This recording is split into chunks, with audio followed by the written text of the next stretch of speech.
Folks, welcome back to 3Zen. Bobo here. So grab a cup of coffee, have a seat. I got kind of a funny story to tell you this morning. In January 1969, I showed up at the 430th Tactical Fighter Squadron F-111As at Nellis Air Force Base. I was assigned the position of weapons load officer in the 430th. And when I got down to the shop, I met Master Sergeant James E. Davis. He was the NCOIC of the shop, non-commissioned officer in charge. And what a great guy that guy was. I mean, he was just a wonderful man. And after a little bit of trial and tribulation, I suppose, I was tested a little bit, as you might expect. We became the dearest of friends. And that friendship began in January 1969 and lasted until he passed away about 2 years ago, maybe 3 years ago now, this coming August. I was thinking about him earlier this morning and I just had to start laughing. That guy gave me so much grief and humor, and he will be in my heart for the rest of my life. So we met, and he would give me little tips on this and that for being an officer and so forth, like so many of us were blessed in having NCOICs like that. To the point where when I got married in January 1970, he was my NCOIC. Now this was quite remarkable. I was a first lieutenant and Jim was a master sergeant. My father-in-law was a lieutenant colonel squadron commander, and I was in the 430th. He was in the F-111 training squadron. So it was almost as much of a melding of the two squadrons as it was a marriage. A lot of brass there. Boots Blase of Korean War and the gunfighters in Vietnam was there, and a few others like that, friends of Sue's dad. At any rate, Jim was our best man, and it was a blessing to have him as such. So the years went by. Eventually I left after 17 months there at Nellis, went to pilot training, and then I'd go on from one assignment to another, and stayed in touch with Jim all those years, stayed in touch. So I'd call him up and I'd say, "Hey Jim," I said, "I just got promoted to captain." He said, "Well, Lieutenant," he says, "that's just great news to hear." He says, "I knew you had it in you." Well, it's automatic. Come on, man. Anyway, then I'd call him up a few years later, 7, 8 years later, whatever it was. "Hey, Jim, I just came out on the majors list." "Hey, Lieutenant," he says, "you're doing great. I'm so happy for you."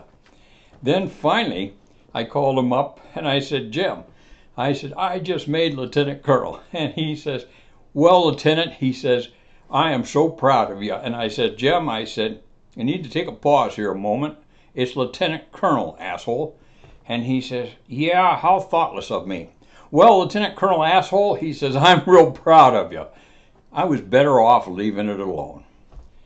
And then there was that time I was at Vance Air Force Base. I had a day-night out and back. That's where we would fly with a student to an out base late in the afternoon, get a Coke and flight plan back to the home base, waiting for dusk. That way we could show up back at the home base and the student would see his first night landings. So we went down to Carswell this particular night, and while we were flight planning on the way back, I called Jim just to say, hey, he lived in a town called Azle, Texas, just a little bit northwest of Fort Worth. And I said, "How you doing?" He says, "Oh, great, Lieutenant." He says, "Danny, his wife, and I are up at Pelican Bay on the lake." I said, "Oh, really?" I said, "Give me about half hour to 40 minutes and then walk outside, walk down by the shore and look up." So he said, "Okay." So I went in. I knew where Pelican Bay was, or I had a good idea. So I went in, took a look at it, and narrowed it down. And then when we took off, I told departure, I said, hey, listen, we're going to stay a little bit low here for the first 30 miles or so, and then we'll pick up our clearance once we get north of Lake Worth. And I said, not a problem. This time of evening, traffic's light, so we're okay, good. So we take off, and I explained to the student what we were doing. I did the takeoff. And when I hit the southern edge of that lake, I lit the burners. It was just after dark. The sun had just set. So it would have been just a beautiful sight to see this 38. Oh, I was at 500 feet, maybe 480 feet. I don't know.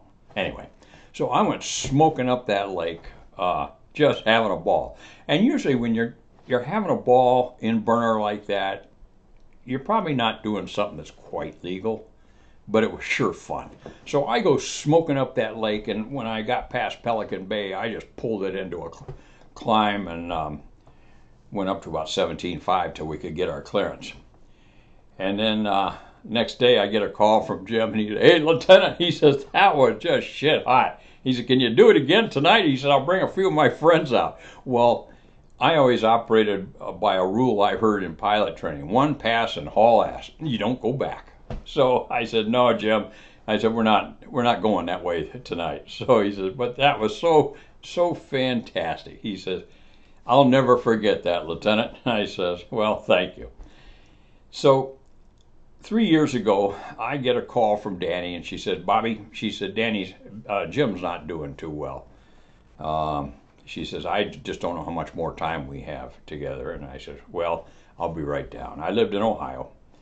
So I went down to Fort Worth and Dallas-Fort Worth, and then rented a car and drove out to their home and went in. Boy, it was rough to see him. And I walk in, and his face just lit up. He said, "Hey, Lieutenant," he says, "oh, it's so good to see you." We sat and chatted about that and laughed, and a few tears, as you might expect. And then he says, "Hey, Lieutenant," he says, "are you going to fly by on your way out tonight?" I said, "I don't think so, Jim. I'm a passenger," or whenever it was. And I'm a passenger this time around. But the thing is, he was still talking about that on his deathbed. And you talk about some of these life experiences we have. That's one I was blessed with, and I will never forget that. So, Jim, God bless you, and thank you for taking an interest in me.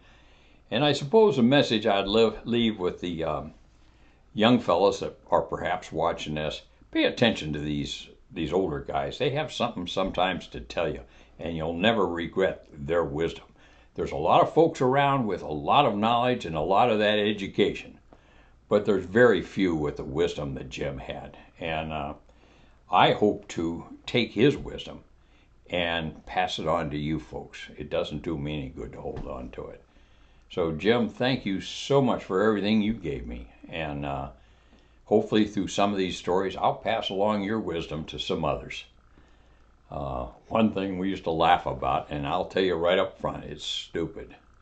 But one time we were talking about the difference between knowledge and psychology. We used to get in some of these deep discussions. He says, "This here is education," and he says, "This here is knowledge." I guess that's what it was, between education and knowledge. And we both started laughing because we knew what the difference was.